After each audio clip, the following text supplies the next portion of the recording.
Fix errors, waste, and issues in a couple of clicks. Get alerted whenever you're off track. Sign up at trueclicks.com.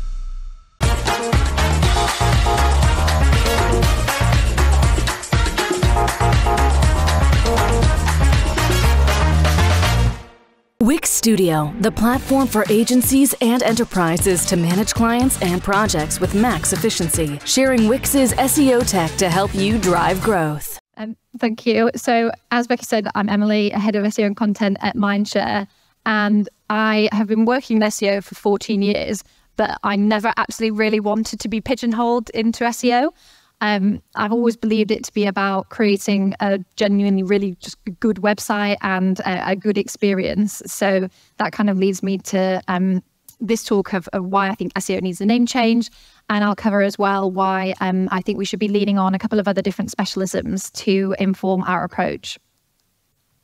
So the search experience goes way beyond search engines now. You'll have heard some of this today, but the way that people are searching cross-platform and really changing their behavior has meant that we need to think a little bit differently.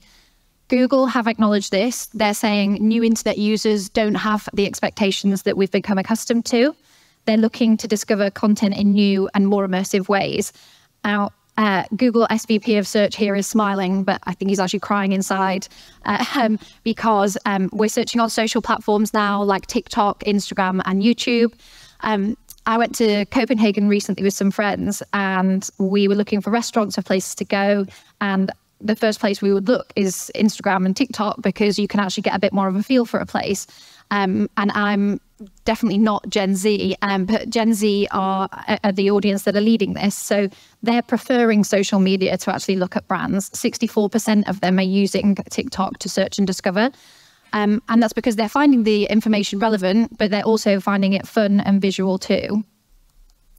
I did just want to cover a sort of slight segue, which is my point of view on whether TikTok is a search engine. If you couldn't guess what my opinion is on that, it's no. And ultimately, I feel like that's kind of been a bit of a conversation that's been bandied around on LinkedIn.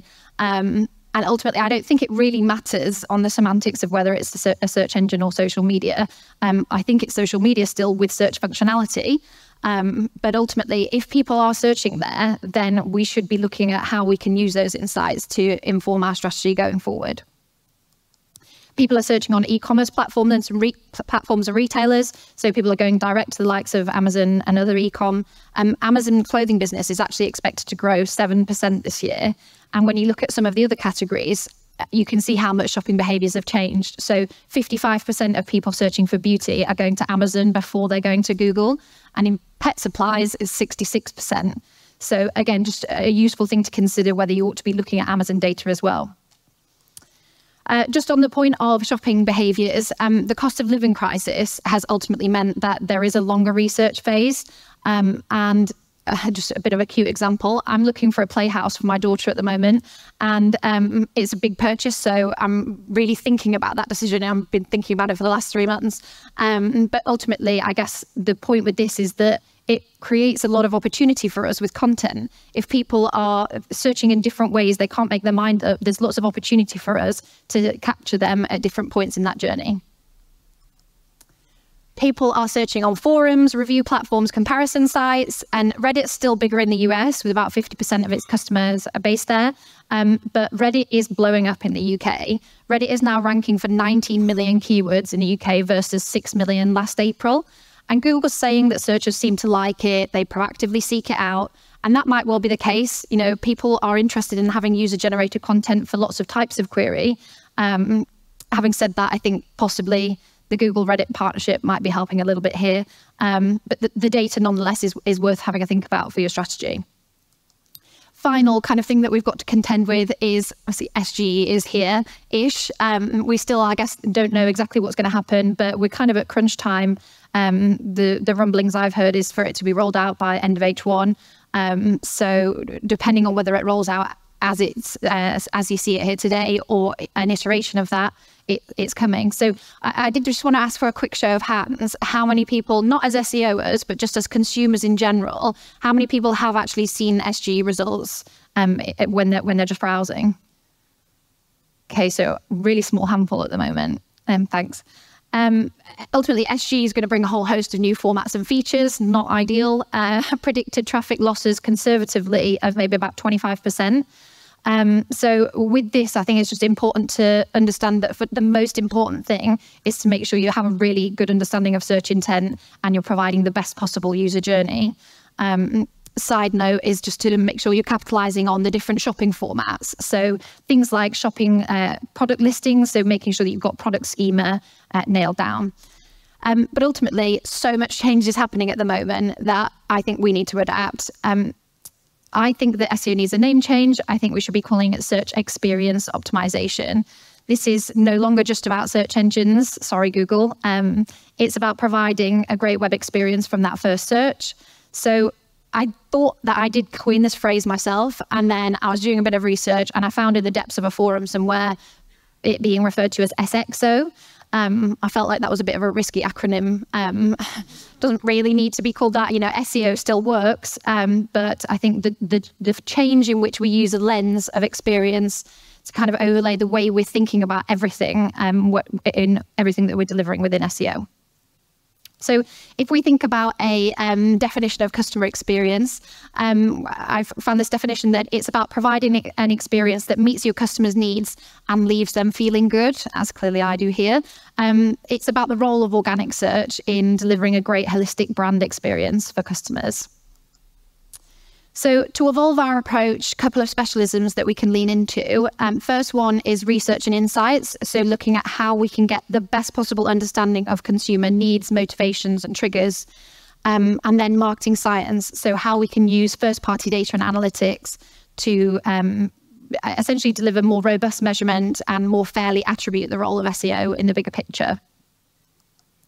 So thinking about that audience, first of all, and I guess what I would say is this is about much more than just keyword research and fundamentally about thinking about it before you even start the keyword research.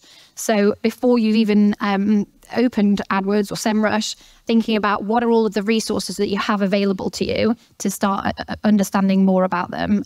Think about your own platforms, and then I'll go through some ideas for you on free-ish solutions that I've got to suggest, and then some paid options as well. So within your own platforms, within GA4 audiences, you can use Google Signals to look at gender, interests, age, and so on. You will need to have enabled Google Signals data collection, so just worth bearing in mind. But you can then build custom audiences based on how they behave and interact on site. So really helpful to be able to learn more about the behaviors of different segments and what content works well for them. Then worth having a look at your internal site search data. So again, in GA4, internal site search reports can be really useful, particularly if you are getting a lot of brand traffic or a lot of traffic to your homepage. Helpful to get an understanding of how are people who are ultimately searching for your brand, what is it that they're interested in once they get there? Also quite a useful indicator as to whether your navigation is actually providing a good experience as well. Then tap into your customer service data. So speak to your call center staff, speak to or get information from chatbots, social media. This gives you an insight into sort of common questions, pain points, complaints, anything that you would be able to address through content is ultimately going to provide a better experience for the customer because they don't have to mess around on the phone and saves money for the business too. So moving on to kind of free-ish solutions. First suggestion is that we should be integrating search and social insights as standard. Free-ish because ultimately you can use some of the insights from your own social analytics, but you might want to ultimately invest in something like a brand watch. And then I've suggested keywordtool.io and Glimpse because they're really useful tools for getting search data across all different social platforms. Keyword Tool also gives you Amazon search data, and they're not expensive as well. So they're really worth looking at. And I guess the fundamental thing that's really important with this is search data only looks backwards. It looks at last month and the months before. Social data looks at what's happening now, what's coming up. So it makes absolute sense that we would combine the two to get the fullest picture of what our audience is looking for cross-platform. Another suggestion I have is also asked.com. So if you haven't come across this, it's not an expensive tool. It gives you a couple of free searches per day, but it aggregates people also ask data. So if you're looking for something like wide leg trousers, for example, it will then visualize all of the different related questions that people are asking for a given search query. So really useful to inform things like your FAQs or your product editorial content. Then on to paid, I'd really recommend looking at, if you're not already, market research and analysis platforms. I know not everyone would have access to these and they are more expensive, but just wanted to give you a flavour of some of my kind of favourite ones because they're really accessible, the content's really useful, all kind of data-led around different audience segments, different industries, market trends.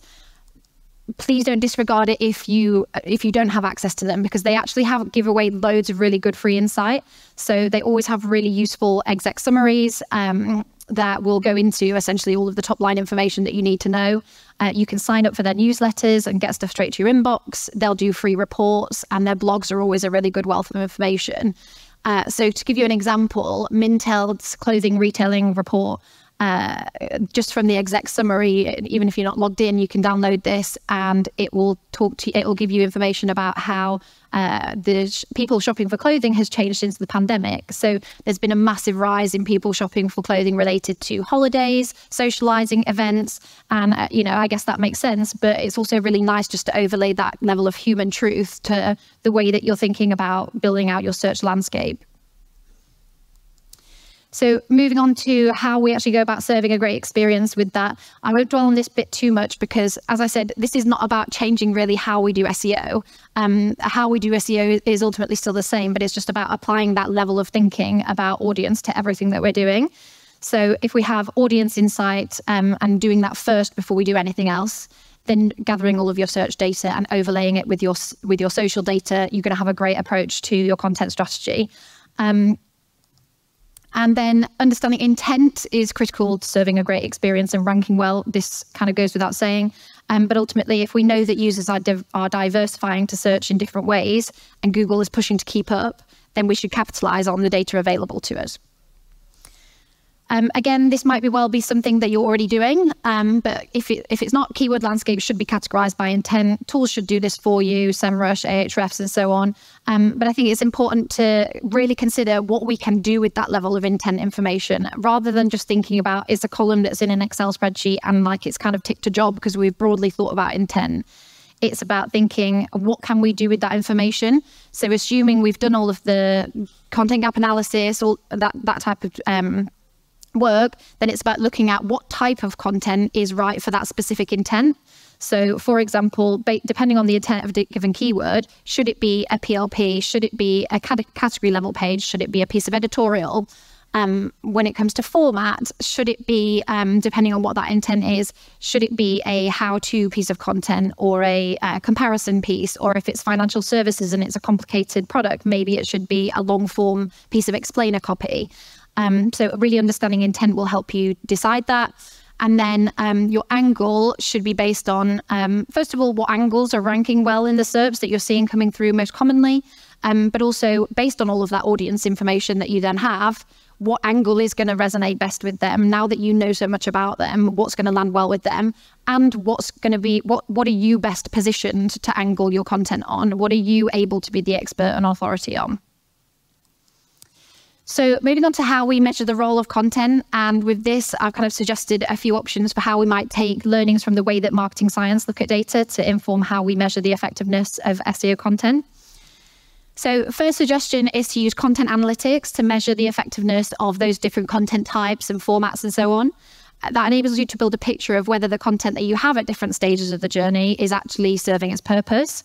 So you can classify content into different groupings to investigate whether, for example, how-to content is performing better than comparison content and so on. So if you're grouping that content, you effectively can look at what type, format, and angle is working the best to drive conversion.